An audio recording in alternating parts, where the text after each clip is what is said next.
የኢትዮጵያ የባህር ኃይል ለማግኘት በመታደርገው ጉዞ ከፍተኛ የጦር መኮንኖች ጠንካራ ዝግጅት ማድረግ ይጠበቅባቸዋል ሲሉ የጦር ኃይሎች ጠቅላይ ኤታማዦር ሹም ፊልድ ማርሻል ብርሃኑ ጁላ ገለጹ።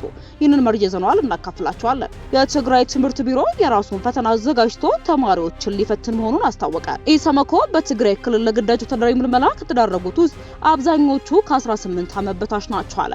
የቮይስ ኦፍ ኢትዮጵያ ቤተሰቦች ሰብስክራይብ ማድረጋችሁን እያስታወስናችሁ በዝርዝር ወደምንመለከታቸው ጉዳዮች እናልፋለን።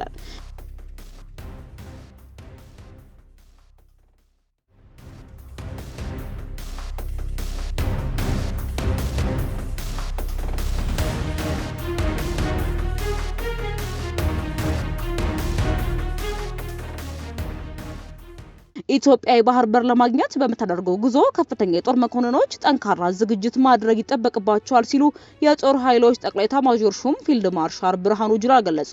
የኢትዮጵያ ብሔራዊ መከላከያ ኮሌጅ በስትራቴጂና ደህንነት ጥናት ዘርፍ የላቀ ብቃት ያላቸውን 42 ከፍተኛ የጦር መኮንኖችና ከሲቪል ደህንነት ተቋማት የተውጣጡ መሪዎችን በዛሬው ዕለት አስመርቋል። ፊልድ ማርሻል ብርሃኑ ጁላ ለተመራቂዎቹ ባስተላለፉት መልእክት ኢትዮጵያ የባህር በር ለማግኘት የምታደርገው ጉዞ ፈታኝ መስመሮችን ማለፍ የሚጠይቅ መሆኑን በመረዳት ጠንካራ ዝግጅት ማድረግ ያስፈልጋልን ብለዋል። ተመራቂዎች ወደ ስራ ስትሰማሩ በትምህርት ቆይታችሁ የቀሰማችሁትን ዕውቀት ክህሎት በተግባር ከሚገጥሟችሁ ሁኔታዎች ጋር በማዛመድ ለውጡ በግልጽ የሚታይ የአመራር ስራ መስራት ይጠበቅባቸዋልም ሲሉ ተደምጠዋል። ሰራዊቱ ወሳኝ ዝግጅት ስራዎች እያከናወነ መሆኑን ጠቅሰው በዚህ ሂደት የላቀ አስተዋጽኦ ለማበረከት ከፍተኛ ተነሳሽነት መስራት ይጠበቅባቸዋልም ብለዋል። የትግራይ ትምህርት ቢሮ የራሱን ፈተና አዘጋጅቶ ተማሪዎችን ሊፈትን መሆኑን አስታውቋል። የትግራይ ክልል ትምህርት ቢሮ በትምህርት ሚኒስቴር ውሳኔ ባለመስማማት በራሱ አሰራር ባጭር ጊዜ ውስጥ ፈተና ወጥቶ ተማሪዎችን ሊፈትን መሆኑን የቢሮ ኃላፊ ዶክተር ኪሮስ ጉሽ ይህንን የገለጹት የ2018 የ12ኛ ክፍል ብሔራዊ ፈተና አሰጣጥን አስመልክቶ ለጋዜጠኞች በሰጡት መግለጫ ነው። እንደ ኃላፊው ማብራሪያ በክልሉ በወረቀት ፈተና ለመውሰድ ተመዝግበው ዝግጅት ሲያደርጉ የቆዩ 15349 ተፈታኝ ተማሪዎች ከሐምሌ 1 ጀምሮ ፈተናቸውን እንዲወስዱ እቅድ ተይዞ የነበረ ቢሆንም የፌዴራል ትምህርት ሚኒስቴር ግን እስካሁን ድረስ የፈተና ወረቀቶችን ወደ ክልሉ አላካም። ፈተናው በአውሮፕላን ተጓጉዞ በፌዴራል ፖሊስ ጥበቃ የሚደረግለት በመሆኑ በአሁኑ ወቅት የፈተና ወረቀቱ ወደ ትግራይ ክልል ለመላክ ምንም አይነት አሳማኝ ምክንያት የለም ሲሉ ኃላፊ ያሳውቃሉ። የትግራይ ክልላዊ መንግስት ካቢኔ ለችግሩ እልባት እንዲሰጥበት ለትምህርት ሚኒስቴር ደብዳቤ ቢልክም እስካሁን ይፋ ምላሽ አላገኘም። ሐምሌ 1 ለሚጀምረው ፈተና ተማሪዎች በሰኔ 29 ቀን ወደ ዩኒቨርሲቲዎች መግባት የነበረባቸው ቢሆንም በትምህርት ሚኒስቴር ምክንያት በመቅረቱ ተማሪዎች ጉዟቸውን እንዲያቋርጡ ተደርጓል። በትምህርት ሚኒስቴር የተላለፈው ይህ ውሳኔ የፖለቲካ ውሳኔና የጦርነቱ ቀጣይ አካል በመሆኑ ተቀባይነት የለውም ያሉት ዶክተር ኪሮስ በትግራይ ክልል በኦንላይን ወይንም በኢንተርኔትና በወረቀት ሳይፈተኑ የቀሩ በአጠቃላይ 29755 ተማሪዎች ክልሉ የራሱን ፈተና በአጭር ጊዜ ውስጥ አዘጋጅቶ እንደሚፈትንም አስታውቀዋል። በመጨረሻም የትግራይ ክልላዊ መንግስት የራሱን ዩኒቨርሲቲ መግቢያ ነጥብ ወስኖ ተማሪዎችን ወደ ከፍተኛ ትምህርት ተቋማት እንደሚያስገባ የገለጹት ኃላፊው ፈተና የሚሰጥበት ትክክለኛ ጊዜ ወደፊት ይፋ እንደሚደረግና ተማሪዎች ይህንን አውቀው ዝግጅታቸውን እንዲቀጥሉ ማሳስበዋል። የቮይስ ኦፍ ኢትዮጵያ ቤተሰቦች ሰብስክራይብ ዳግም ማድረጋችሁን እያስታወስናችሁ ለምጭ ዘገባችን እናልፋለን።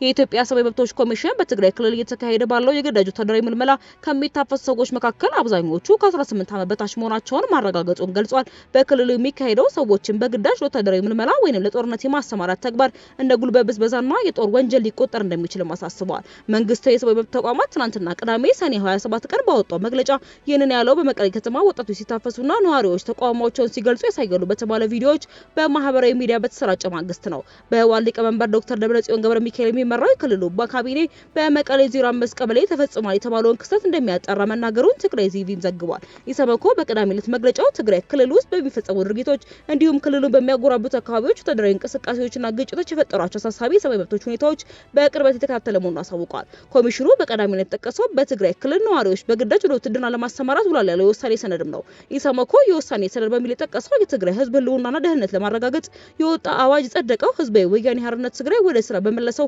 የትግራይ ክልል ምክር ቤት ነው። ኢሰመኮ በትላንትናው መግለጫው የውሳኔ ሰነዱ የወጣው በፕሪቶሪያ ስምምነት መሰረት በፈረሰ ምክር ቤት መሆኑንም ጠቅሷል። የኢሰመኮ መግለጫ እንደሚያሳየው ከስደተኛ ካምፖች ከጸበል ስፍራዎች ጭምር የተያዙ ሰዎች ወደ ወታደራዊ ስልጠና ካምፖች እንዲገቡ ተደርገዋል።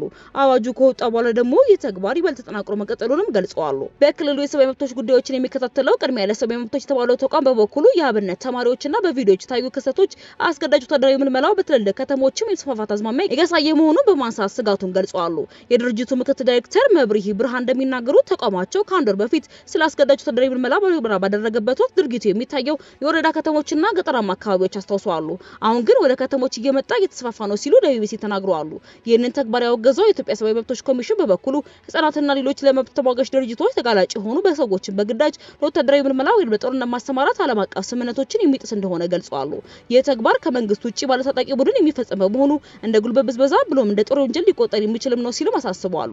የኢሰመኮ ዋና ኮሚሽን ብርሃኑ አዲሎ በቅርቡ በክልሉ ወጣ የተባለው የግዳጅ ውትድርና ሰነድ ዓለም አቀፍ ህግ ጣሰ እንደሆነም ገልጸዋል። አዋጁ ህገ መንግስታዊ መሰረት የሌለውና ለተደራራቢና ከፍተኛ የሆነ የሰብአዊ መብቶች ጥሰቶች ምክንያት እንደሆነ የተናገሩት ዋና ኮሚሽኑ በአስቸኳይ ተፈጻሚነቱ እንዲቆም ጠይቀዋል።